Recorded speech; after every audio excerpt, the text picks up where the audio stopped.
Hey, hello. Welcome to episode number 77 of the People We Love podcast. I am Adam Choit. What's up? For more about this podcast, check out peoplewelovepodcast.com. That's peoplewelovepodcast.com. And the Instagram handle is at peoplewelovepodcast. And you can find me on Instagram as well at Adam Choit, my name, if you want to follow me too. And remember to tap subscribe or follow on whatever platform you listen to podcasts on. And of course, 5-star positive reviews on iTunes are greatly appreciated as well. So, today's guest is comedian and musician Clifford Nicgorski. Growing up right here in Los Angeles, in Van Nuys and in Woodland Hills in the Valley, Clifford's journey is hard to summarize, and to say he's had many ups and downs would be an understatement. But despite the family, school, and even spiritual trauma he's experienced in his life, music and comedy have always been Clifford's true passions. And one creator really embodies what the creative spirit is all about to him. That's filmmaker David Lynch. Let's just get started. Here's Clifford Nicgorski. So it's good to see you today, Clifford Nicgorski. How are you holding up during these fun 2020 times? I'm doing good. I think I'm doing better than most. And then all of a sudden I'll get like a day or two where I completely lose it. Yeah. I'm like, oh, I got this. This is actually pretty close to what I'm used to, walking around, alone. I don't really like walk around in groups.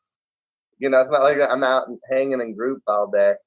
So I thought I was doing really good. And then once in a while, I'll just freak out.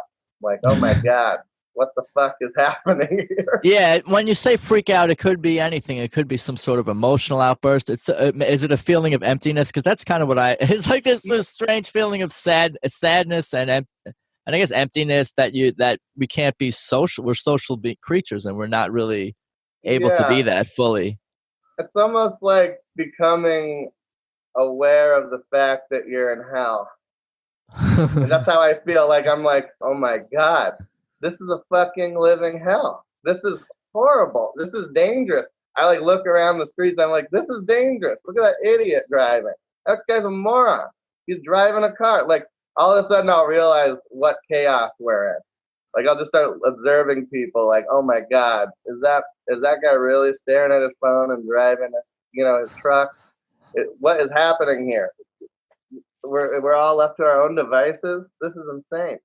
I was just referring to the fact that we're all kind of locked up and everything that's going on with that. But yeah, the whole human condition is a struggle in itself.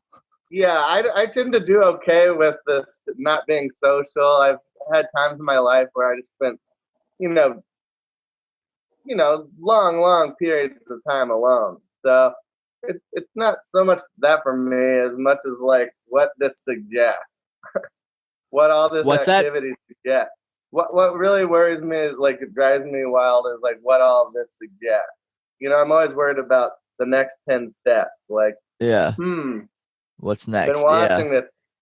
I noticed 3-4 years ago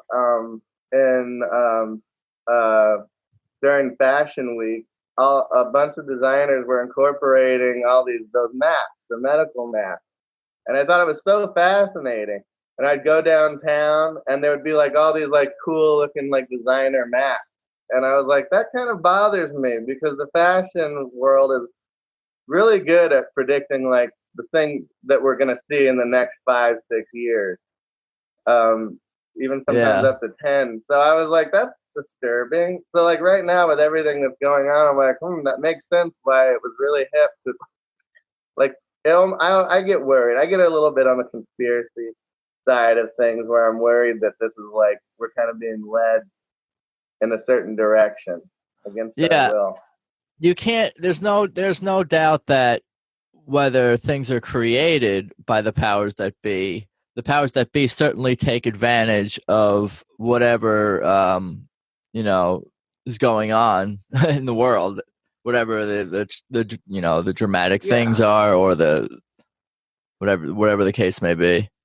Yeah, it sucks because we've got ourselves in this place where it's I feel we're not supposed to trust what a doctor says, a police officer, a preacher, a teacher, and you can't trust. Everyone's a pedophile. It's I hate this the society that we're in. There's no leader. There's no leaders. There's no real. Yeah. We don't have leaders. And I guess that's what I meant by I love David Lynch, because when this world just freaks me out like that, I go, none of that is important. It's absolute absurdity. It's absurd that this is happening. Why would I sit here and try to make sense of this absolute madness? Yeah, most people just want to live their lives with their family and friends and go to work and just do what makes them happy and not really hurt other people or even really care that much about other people enough to hurt them. I think that's like sort of the average person. When did you discover David Lynch? Because let's get into your life and tell me where you're from and where you grew up, and and we could get to David Lynch when you discovered him and go from there. Okay, yeah, I was born in Van Nuys, California, and shortly after I moved to like Woodland Hills, and I kind of spent most of my life in Woodland Hills. So most of my life in Woodland Hills. Yeah, I didn't know you were from LA. I would have guessed from somewhere else. A lot of people think that. I get lots of guesses. Yeah. I get lots of guesses. They think I'm like from the South. Yeah, because of the maybe the way you talk a little bit and your long hair, long beard. Yeah. A lot of people think tattoos. I talk like the Big Lebowski. I get that one a lot. I can never wear a robe and be taken seriously. Yeah. When the day you could is the day you'll, I don't know. That'll be an amazing day. Yeah. When I could be taken seriously in a robe for once. Yeah. Which I think is everyone's dream. I guess so. That's true. To wear a robe all day and still to be wearing a robe but still getting things done at your pace. Yeah, that would be nice. But so born and raised in LA, basically in LA in Woodland Hills. Yeah, Valley guy. I hate saying things like that, but I grew up. Yeah. We were all a bunch of latchkey kids. I think all of my generation. It's sad, but there's a lot of people my age who had a very similar experience to me, where we didn't really go to school. We just kind of were like, both parents worked, and we were just kind of all running around. Like my two best friends, when we went to sign up for 9th grade, and my mom just dropped me off, and when I saw these other two kids I knew, and instead of signing up, we just like threw firecrackers in the hall and ran, and never went to school. And our parents never really asked what was up. I would be like, "Oh, can you drop me off? We're gonna walk to school today." And we'd all meet at my friend's house, and we'd just hang out all day. But yeah, so they didn't force, like, how is this possible? Because I'm pretty sure that like what the law, isn't the law that you have to go to school? We can do that's a different conversation whether that should be a law or not. Well, no, I mean that did happen at one point, because basically, without making this too long of a thing, because this could be like, it all started when I was born. There was a bright light and the doctor smacked me. But no, this is basically somewhere around 4th grade, I stopped going to school, and my mom just took me out because I hated it. I was getting picked on, and there was a janitor that was doing some really crazy stuff to my friends, and he'd have me kind of watch. So it kind of ruined school for me forever at that point, because my mom would always be kind of sitting there late after school. And so I remember the janitor would come around and be like, "Hey, I need helpers." And so I would go in there, and he would take my friend into one of the stalls and do his business. And wow. Yeah, I don't remember how many times. I remember it was more than once, but I don't remember how many times. I remember the last time he like went and took a big shit in the sink and then walked out. I think that was like the last time that ever happened. But where's this did this guy go to prison? Capistrano Elementary School. Yeah, and is this janitor in prison? I think so. It was on the news. And that's how Yeah. my parents found out about it. Like, it's like weird when you're a kid. I was like, oh yeah, that's happening. Yeah, I see that. I know. Like I just didn't realize. I just tuned out that Yeah. like that happened. Just went on with life. After, I'd walk out and be like, okay, cool, mom's here. Let's get the hell out of here and go home and watch DuckTales or something. Yeah. Oh my goodness. But so I'm sorry that you had to deal with all that. That's horrible and, yeah, it was shocking, I must crazy. say. You might win one of the more shocking stories that's been told on this Yeah, podcast. that was a bummer. But yeah, and my dad was a Bummer. my dad was a police officer, and he didn't realize it. His intentions were well, I'm sure, but he would like come and do the DARE program at our school, and that was the drug program. I don't know if younger people would know that. Yeah. That we used to have the DARE program, and the I police would know it. come and tell you not to do drugs. But anyways, my dad would come down to the school, and I was like one of the few white kids in the school, but people weren't too happy about that. And the kids would like chase me around and whip me with belts.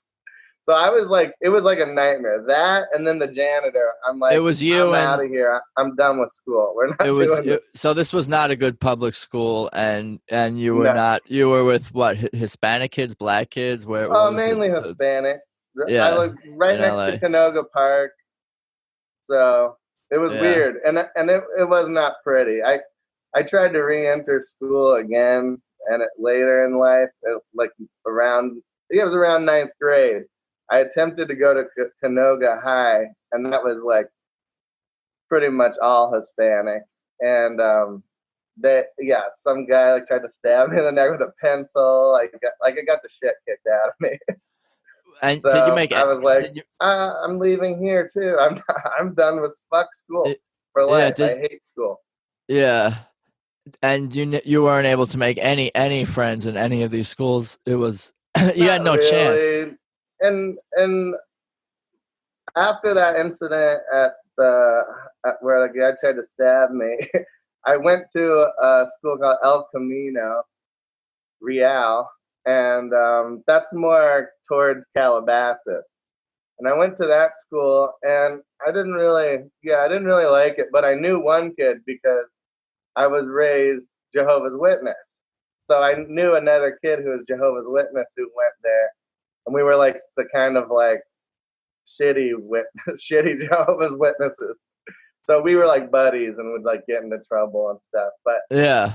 we just like ended up leaving the school and go, oh, forget this. So Yeah, that's quite a story. Like, wow. So you come from a family of Jehovah's Witnesses, and your dad was a cop, and yeah, you did not like school because all the kids were terrible, and these were all public schools. yeah. Yeah, these are all Well, public schools. actually, what was really cool was the one time I liked school was my mom. I don't know. I gotta ask her if she did this on purpose or not. But she sent me to the school called Ability Plus. It was a private school. It was pretty expensive, and she got me in there because I was doing horrible. It was around sixth grade-ish, where I should have been in sixth grade. She took me over there, and I really liked it. I only went there for about a year, maybe a little less. I didn't complete a grade while I was there, let's just say. But I went there, and actually Lisa Marie Presley's kids went there. So that was funny. She was married to Michael Jackson back then, so I'd see her drop her kids off, and that was cool. But it turned out it was a school of Scientology. It was based on L. Ron Hubbard, and so I'm a Jehovah's Witness in a L. Ron Hubbard world, and I was like freaking out because like they were like talking about volcanoes and aliens and shit. And the teacher would always go, shh, oh, don't talk in front of him, like he's don't mention that to him. Like people would try to talk about L. Ron Hubbard stuff, and they would always tell him not to tell me. So Oh man, that was a weird school. Wait, so you accidentally went to the school like you didn't know you didn't know exactly? I had no clue. Your mom I had no idea, and my mom. I don't know. I don't think she realized. That was just, she thought it was a nice school that was local. How old were you during this time again? It would have been around 6th grade-ish. Okay. Yeah, Yeah. it's getting all mashed into all. I could see what you're saying. Your schooling was I forget what the word you used, but It it's was a disaster. disaster. I didn't want to use that word, but yeah, it's not so much about the timeline. It's more about the experiences because they're all Jumbled up. Yeah, but I can see how this is all a source of this. A lot of these things terrible. I'm sorry that you've had to deal with all this, but like a source of comedy for you and an inspiration for you for material. I can totally see that. Like you don't have to if you want to talk if you're the type of comedian who talks about your personal life on stage. I don't see you I do. not having material. The or last ideas. show at Mitch's, at the last Really Very show, that's what I was concentrated on, was talking about my dad dressed as Batman. And because my dad had this professional Batman costume he'd just wear around the house, like the original Batman, like the Michael Keaton Batman era. So he loved this Batman. So he got this professional rubber Batman suit, and he'd be walking around the house in it. But my dad gets this hot temper. He's a diabetic, so like his blood sugar gets low and he gets angry. So he's screaming. I was like, God damn it, God, God. Like he's screaming as dressed as Batman. So he like completely ruined Batman for me. But wow. Yeah, those are the only things I have to talk about. I'm like, what am I going to do? Like make up a story? My dad dressed as fucking Batman and would scream at us while Frasier played in the background. Oh my. What's more bizarre than that? Oh man. But that's great that you can laugh about all this and use it for your benefit and for material. Yeah. Yeah, is there any other schooling that's from, I guess, from ages whatever to 18? I have so many questions. There's so many directions I could go with this. We could talk more about any other schooling experiences or more about your family experiences, what that was like exactly to be a Jehovah's Witness. It's just the stuff about going to Scientology school that's hilarious. I'm sorry. Oh, that was fun, and I was so messed up because my dad was like everyone was in the 90s. We were obsessed with like Garth Brooks, so I would go to school and be the only kid because I'm at home all day, and that's why I try to carry that into my life today too, is that I really am out of touch with most things that people normally do. Like, so I'd go to school dressed up as a cowboy. I'd have this cowboy hat on, this like cowboy shirt with flames coming up it, like on Garth Brooks swinging off the stage on a rope style. Oh no. So I would go to school, and of course I'd get made fun of constantly, and I was just like so shocked. Like, you guys don't think this is I have the full Garth Brooks outfit. Like, yeah, it says Garth Brooks on the tag of my shirt. Come on, what could be cooler than that? And so yeah, they weren't having it.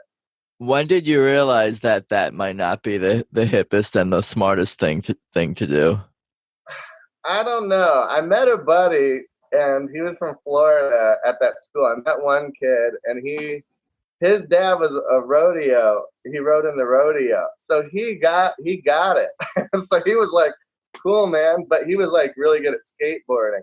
So he's like, "Well, yeah, keep the cowboy hat, throw on a t-shirt, and get some skate shoes, and let's go skate." And so, like, that was like my buddy. His name was literally Remington.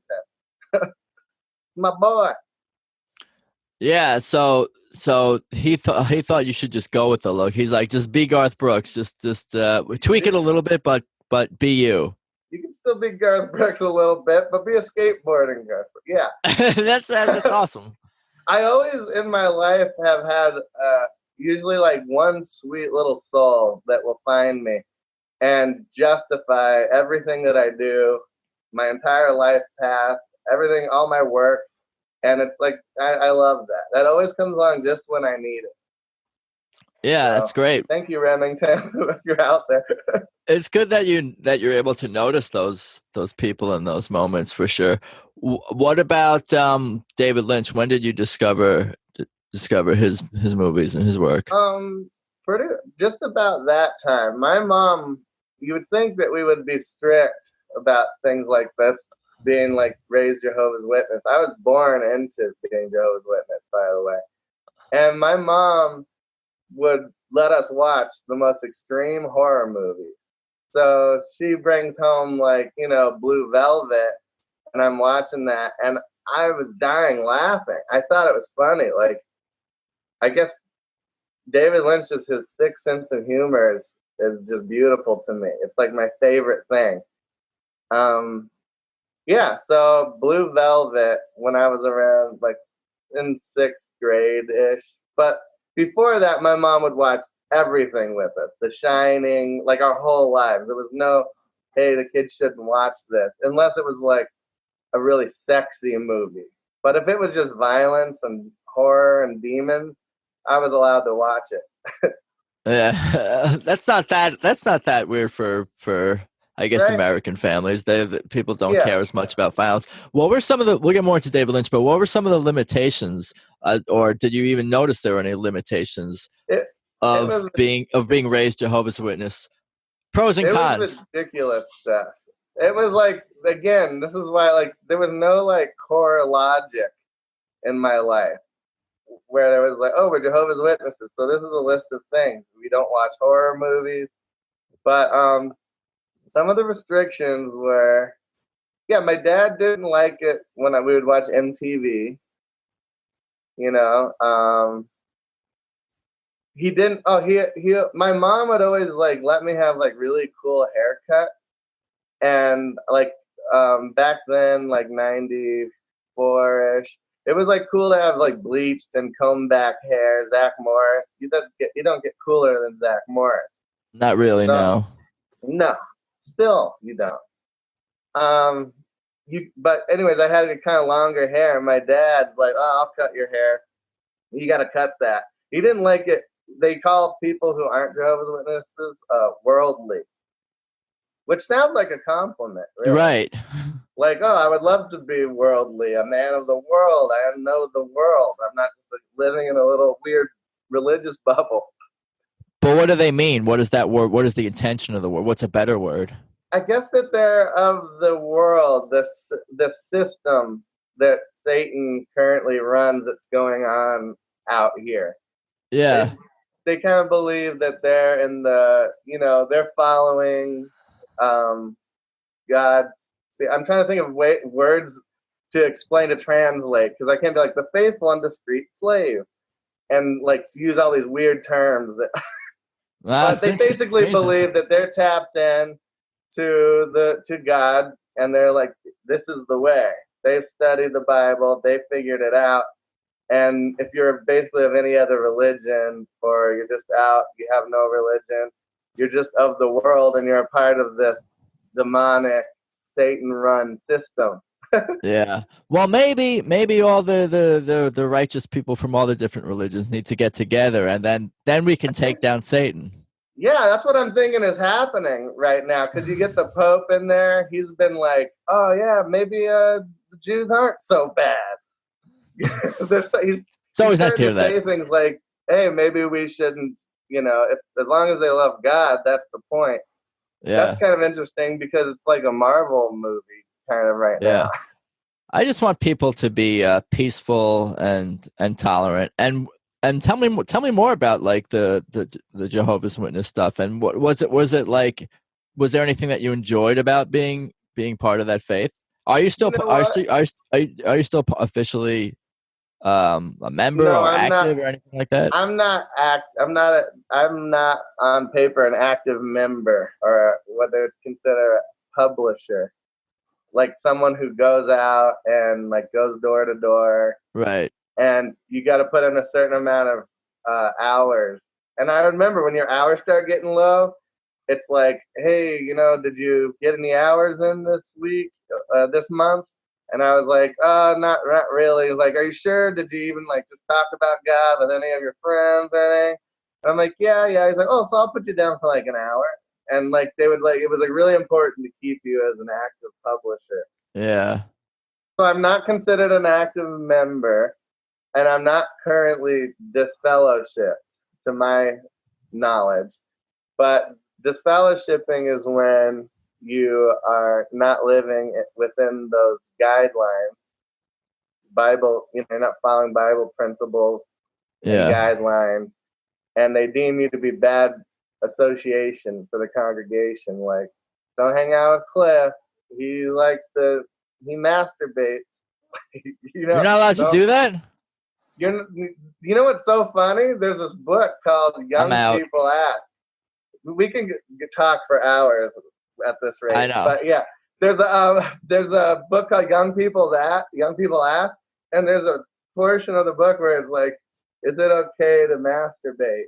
Like, and they like talk about how it's like more of a conscience matter, and it's like kind of a gray area. So I was like, gray area, I'm jizzing. Yeah, so that's like a Jehovah's Witness guide or something like a. Yeah, that's one of the things that I think they would prefer it if you weren't at home jacking up. Yeah, they're assuming you're thinking of things that are appropriate. Got it. Jack off anywhere but home. Go to the car. That's right. Yeah, pretty much. Understood. You can split any hair you want or whatever. Find a loophole. Okay. So schooling was a mess. I guess you can tell me more about like what happened like when you were 16, 17, 18. Where did you thought you would become? Where your life was going? More about David Lynch and his movies and what they meant to you. I'll kind of give you the floor and we'll just kind of follow your journey. Okay, well, around 16, 17, 18, when I was like, I'll start right when I was about 15. I was spending a lot of time at home alone. And my older brother, he worked in construction. And so with this really nice boss, the boss was a Jehovah's Witness. He was an elder.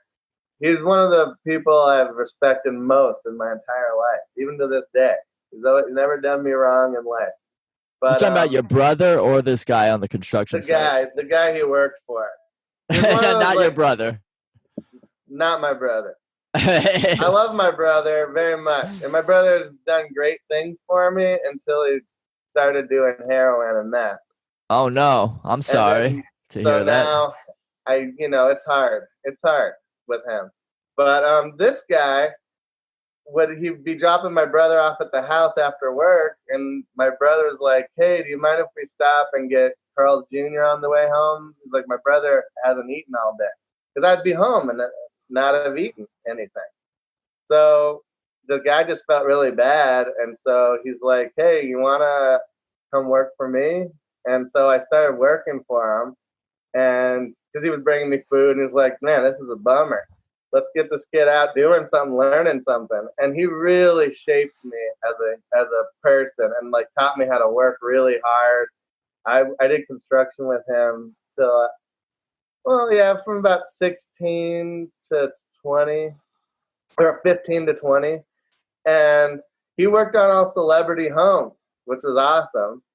And we worked at like Eddie Murphy's house, some old actresses, like people wouldn't know really that well, like Pia Zadora. Oh, we did Judd Apatow's remodel for his house, his mom's house, and his production office. We did that. That was cool. I got to do a voiceover for Forgetting Sarah Marshall. So that was a fun moment. That's awesome. We just started doing construction, and I met some really good friends who all my friends became a lot old. They were like older. I was like 17, they were like 21, 22. And so they'd be taking me to movies around that age, and I wouldn't even know what I was going to see, and it would be like The Big Lebowski, and I'd walk away like, what the fuck? I didn't even know they made movies like this. And he would take me to see, we saw Lost Highway, and we saw Mulholland Drive, and we started seeing all these, I started seeing these David Lynch movies, And I'd walk into the theater and I would go, why does this make more sense to me than anything in life that I experience? For some reason, and then I'd read things about them. Like you'd have to go hang out in Tower Records all afternoon and read magazines. Like that was how you got information in the 97, 98. So I'd go and just read anything I could on him. And everything he said was like such a comfort.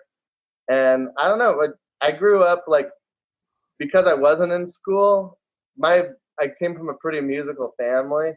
So the whole time I was home, my parents would leave me at home with with no school or like not even homeschool, but my mom would give me a guitar or she'd give me a drum set or get me stuff, musical stuff. So I'd be home all day going insane.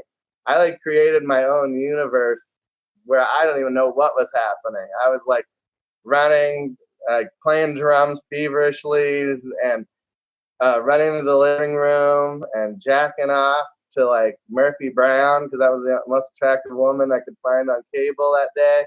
And then running back in and like I thought the whole thing tied in together. And later when I started learning about Aleister Crowley, I go, hey, I was onto something. No, I think I was doing some kind of horrifying ritual without knowing it. But yeah, so we grew up musical, and my entire family on the East Coast, on my whole dad's side, they're all very funny people. And like my grandfather he wrote an episode of Ironside, and he wrote with the actor that played is it the $6 million man? How many millions dollar was I don't know. What was other people in your family Jehovah's Witnesses? These funny people on your dad's side? Some of them were, and some of them weren't. Like some of them, like religion was always like it seems like it was really a heavy influence in my family. Like my one cousin who's a lot more like my dad's age, but he's a priest, and I see pictures of him with the Pope all the time. But he is hilarious. You hang out with him, and he's making you laugh the whole time. Yeah. I mean, we kind of are a sick family. Like we go through hell, but it's very important that we laugh during it. Like our funerals are hilarious. Like I invited a friend once to a funeral because I'm like, you got to see how funny it is. This is the funniest thing you'll ever see in your life. So, yeah. So laughter and music was always a part of it. And David Lynch tapped in on everything that I loved about creativity and humor and music and art. So, yeah, he just really hit a chord with me. And the way he talks about it is it just makes perfect sense.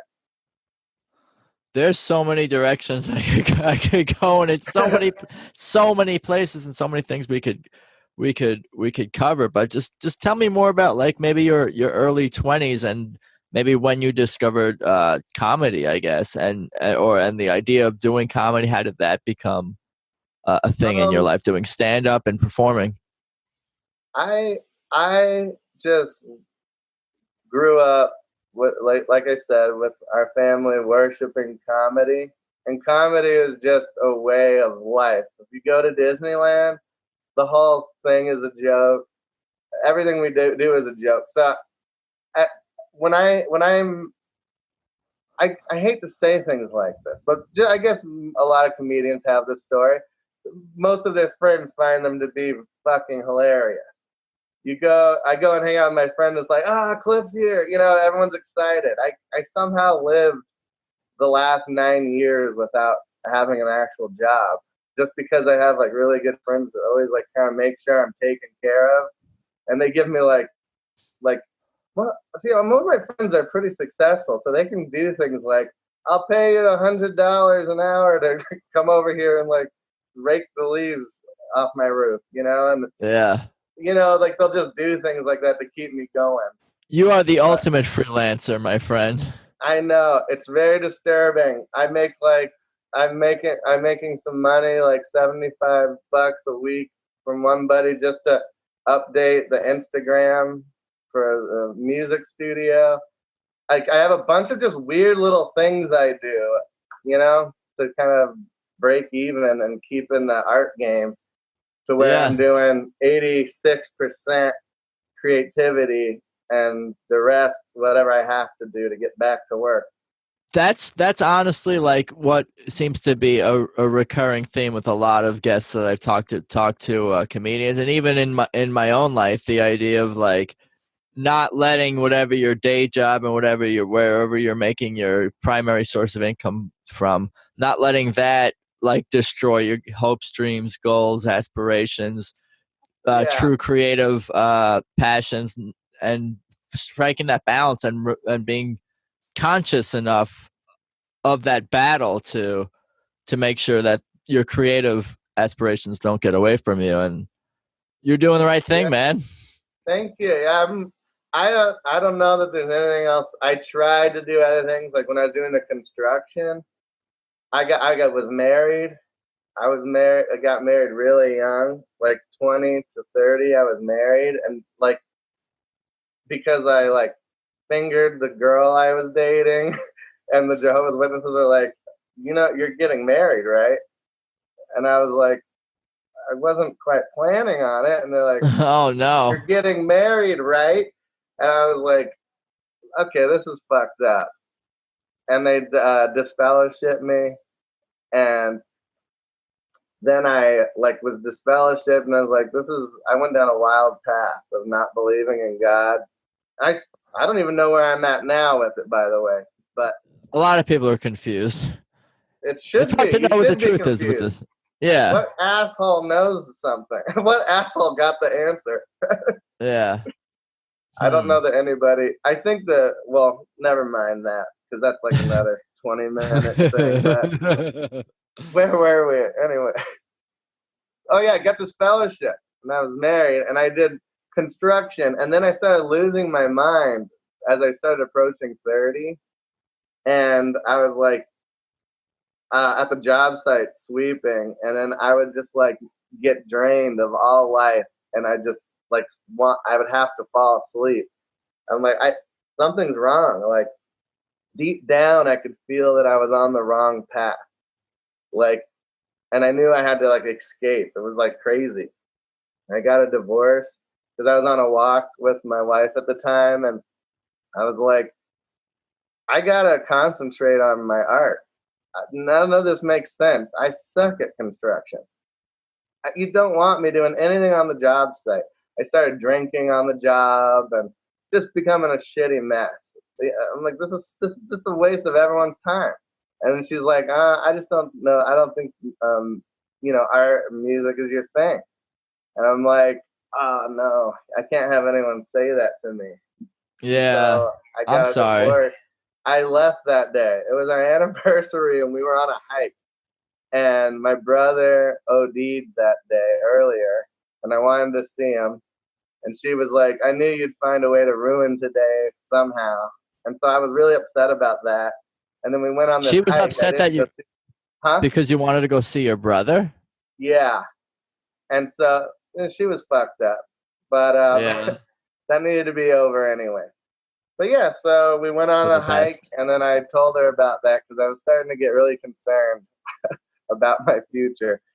And yeah, she said it's not, she doesn't believe it's my thing. And so I'm like, okay, I gotta leave. So I went home and I grabbed my things and I left. And I went back. I Wow. didn't. She called and like said crazy shit for the next week, and then we didn't talk for 5 years late until 5 years later, and everything was fine. We were both happy with life. We're like, wow, That's great. that was a great decision. That was wonderful. I like you. You're awesome. This is great. Who cares? We're two Yeah. fucking idiots. We were two Jehovah's Witness kids who felt like we had to get married because I fingered you. That's horrible. Yeah. Yeah. That's unfortunate. Wow, you have so many stories and so many things that you can. I I know. Yeah, there's I guess, a I guess lot of where I was material. going with that is that I was going insane on the job site. I got Right. the divorce, and then immediately after that, so it was about a little over 9 years ago, I I said I can't do anything but music. I don't want anything if it's not for music. And so I crashed at my dad's house, which is a wild situation, but I stayed there and I started doing every show I could do. Like I think that first year I did something like 340 something shows with my Wow. acoustic guitar just singing. I just wanted to be on the stage. The whole time I had been writing and I'd had bands, but it's like nothing was happening with it because I wasn't getting any support from my wife. She's not gonna like, oh, have a great band practice, honey. Yeah. And so anyway, I went crazy and just spent all my time doing shows and recording, and I would be out in LA with no car and have to wait till the subway started again because I was out playing shows. And there's a local bar over here that's really awesome. They have like super late nights. They'll go to like 5 in the morning. So I'd go in there with my guitar anytime I wanted to play and play for them. And yeah, so I just did that, and then a couple years ago, I was just I couldn't deny doing stand up comedy anymore. That was like I almost felt ridiculous for doing music instead of comedy and putting so much into it because comedy just feels so much more natural to me. It's like Yeah, I, before we get into comedy, I was gonna ask like who were you, to wrap up music, like or to wrap up that part of your life in music, who were your like influences and what kind of music were you listening to growing up? Did you have like like a specific kind of like style? Obviously you would say acoustic guitar and you're singing, is like singer songwriter, like what well, were you, what's your style and what are you I was into? in my first band was like a band that sound I don't know what the fuck we sounded like. We were in a band that sounded like wild psychedelic metal. That makes Gotcha. any sense.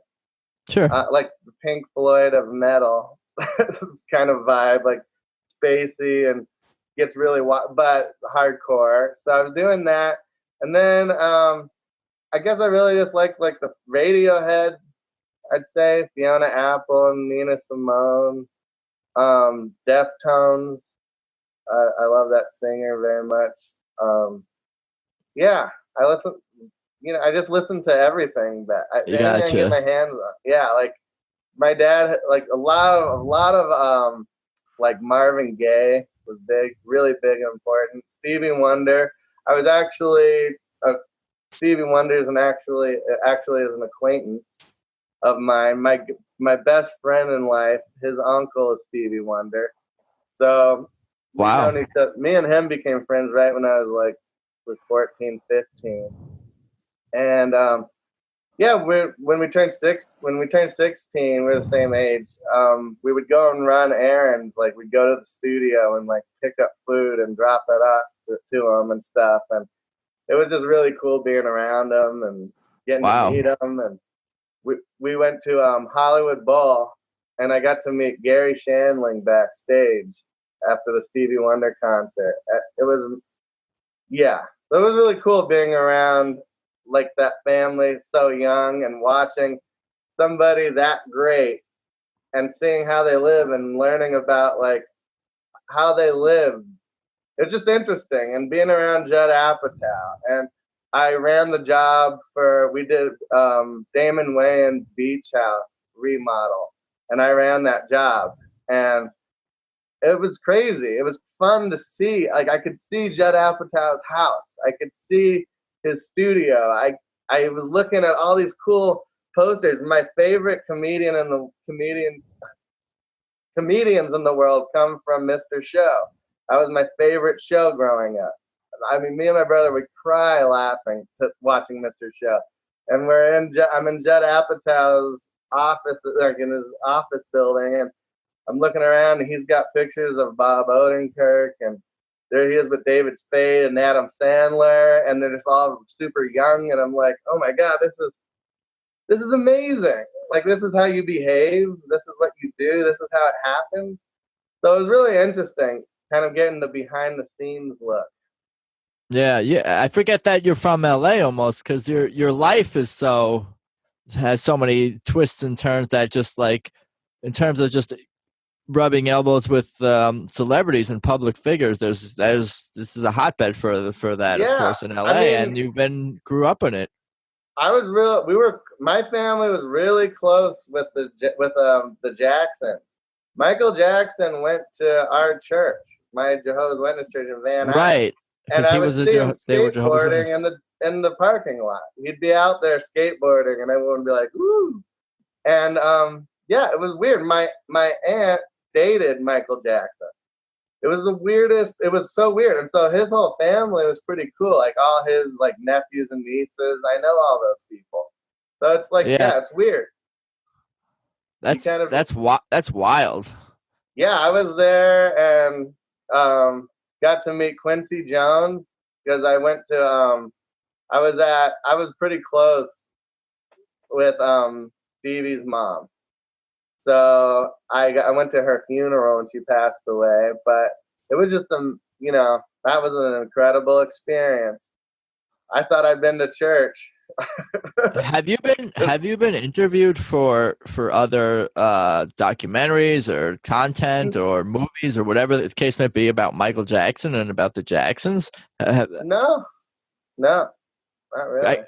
Because a lot of people don't know this stuff. No, I mean I would have to go around just announcing it. Hey, guess what? Guess what, everyone? Yeah, yeah. I'm gonna like write in this episode. Clifford knew Michael Jackson or something like that. It'll be all Oh about yeah, Michael my Jackson and the I have Jacksons. it somewhere in my act where I talk about how when finding or leaving Neverland came out, my mom was pissed if I didn't go to Neverland, make it to Neverland.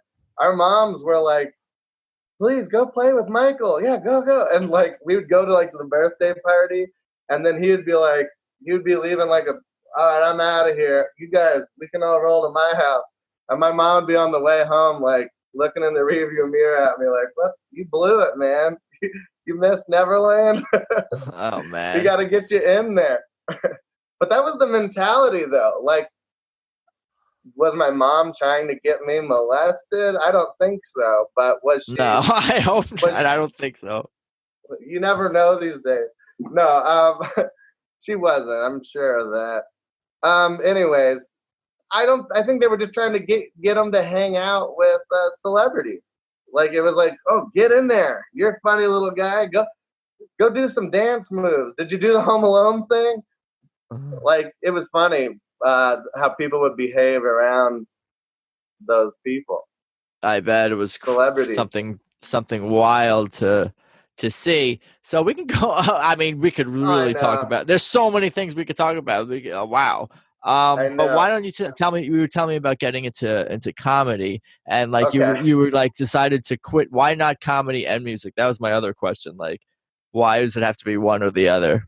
Oh no, it absolutely doesn't. It absolutely doesn't. I Oh, put I got you. out I'm putting out albums constantly. So we got them on Spotify. My band's The Sleeping Ghost. Yeah, we got all sorts of new music. Yeah, we had been touring for years, for about 4 years. So I'm just taking a break from that. And my buddy, he's a sound editor, Andy Marshall. He's kind of like my music partner and creative partner in a lot of ways. My podcast is pretty dynamic now. It's like got a lot of Foley sounds and wild stuff, and he does sound editing and stuff. And yeah, he's like incredible for like The Bachelor and like TV. So Yeah. anyways, he got really busy, and I was like, I like to really push and like get shit done, and I was in a place where I was like, I needed more from him than he had time to give, and so I was like, what's something I can do where I can know I don't need anyone else, and then I was like, hey, I should just start doing stand-up. I was trimming some weed at the time, and my boss, she called me and she's like, "Hey, we don't have any more hours for you." I think I found out later because I talked too much, but she said, "We don't have more hours for you, but why don't you should do stand-up?" And so she suggested it, and I told my buddy, I'm like, "I'm so insulted. I'm trying to make work, trying to get by here," and she's like telling me to go do stand-up. And he's like, "Well, why don't you?" And I'm like, "I don't know." He's like, "Well, how about this? I'll pay you what they pay you, and we'll make sure your rent is covered, and I'll make sure your phone bill's covered, and I'll give you some money for beer." And he took me down to the Ha Ha. I said, "Okay." I'm like, "You're willing to do that?" He's like, "Yeah, you'll just have your bare necessities covered, and I'll help you do that because I think you can do this. You can definitely do this." His name's Sean Roth. He owns Oak and Poppy Tattoo. He's one of my greatest friends. But yeah, he's just said, "Go do that. Go do it. I'll pay." And then it was the deal was for 6 months, and he took me down to the Ha Ha, and he was like, "I'll pay for the 30-day thing, so you can go every single day if you want." And then he gave me his Uber information, said, "Now you got a ride." He just set me up. So Wow. I said, "Okay, I promise I'll go every day." And so for the first 6 months, I made sure to get 7 mics in every single week. But yeah. And then he called me. He's like, "Hey, I just wanted to let you know, don't worry about it at the end of the 6 months. We can keep that going as long as you need." So Wow. as long as it takes. Because he came and saw me do it at the Ha Ha, and I had a really great night. The nights he came, and he was like, "Oh, you got this. Go do it. Go do it." So yeah, I was just really lucky, and so that's kind of like where we are today, and that's kind of why I focused on comedy more so than music, because I had like a once in a lifetime opportunity. It's almost like someone finally saying Cliff gets to go to college, which I never would have had the chance to do. It's like, Right. cool, I can go get an education. And I got into this. After 3 months, I found this place called Five Star Bar downtown, and I talked to the ladies there, and they let me put a monthly comedy show together. So I did that for like 4 or 5 months, and yeah, I just tried to get engaged, get involved. But as we stand here today, it's been awkward, obviously, with the pandemic stuff. Sure. But naturally, I was kind of back shying away because I'm not sure. I'm not sure how I'd fit in with you know, hopping in for a 5 minute set. I like it, and the nights that are great, obviously, are great. But I was putting something together with these musicians, and I kind of have this wild kind of music comedy thing that I want to do, and I'm thinking of just booking that because I know so many people through the music world. I can just put myself on a show, and then people will get that. It's like wild jazz, kind of chaotic, Yeah. improvised shit. So I got a jazz drummer and a keyboard player and a bass player, and I'm just gonna go put on a wild show. That's what I've been working on for when I come back after all this. It's like maybe that format might feel good. I just want to try it. Sure, you should. Just see what it's like, see how it feels. I like scaring the shit out of myself, so that seems like a good way to do it. Interesting with between the horror movies and some of these terrible things that you've had to deal with in your life. I mean, besides like the immediate goals and plans in your future, comedy music wise, what about like down the line? Like, where do you see yourself in like 5-10 years? Like, do you write scripted things as well? Do you act Yeah, as well? Like, where do you see yourself in the future, and like what would be the ideal? I would love to get into acting. Um, I'm I my I hate to keep saying my podcast, but that's the thing Why I've been not? working on, and it takes me like a month of work to get to put one out because I write every word of it down and I write these wild stories, Right, the and scripted stories. yeah, and then I put in all the cues for the sounds, and then I take it into the studio and we do all this crazy Foley stuff, and then I score the whole podcast and I play like crazy like jazz drums to myself talking and jazz flute and keyboards and piano, and we made this like weird. The music kind of changes as I talk about different things, and it's kind of just a crazy experience. I got to check this out. Yeah, it's the newest episode. I'm working on my next one. I'm almost done with it, but oh my god, it's gonna be all about how I got this fellowship. But it's gonna be this little shitty fly that's in the house. And he drives my dad crazy and makes my dad furious, and my dad smashes the house. And then he goes down the street and he finds this Jehovah's Witness Kingdom Hall, and he goes in. The fly's in there. He's gonna literally be a fly on the wall, and I'm gonna create a whole wild meeting, like a whole church session with a crazy song, a church song. I wrote this thing out, and it's the most weird lyrics in the world. So I'm just making a whole bizarro cult world Yeah. all through radio. Yeah, it down the line or something is the goal or plans to like bring this to a live action thing and perform in it or write it or all of the above to in some kind whether it's TV or movie or whatever the best format is to bring it to life. Yeah. Sorry for getting lost there, but yeah, no problem. That's definitely the plan. I film a lot. I've done some music videos I'm pretty excited about for people. One of them for this guy Shane Enholm, and he's like this bank robber, and he's been out, but he's like pretty famous. There's a documentary about him on Amazon now. But yeah, so I made his music video, and I've gotten very, very excited about filming. So I like, cool. I definitely I'm gonna want to film.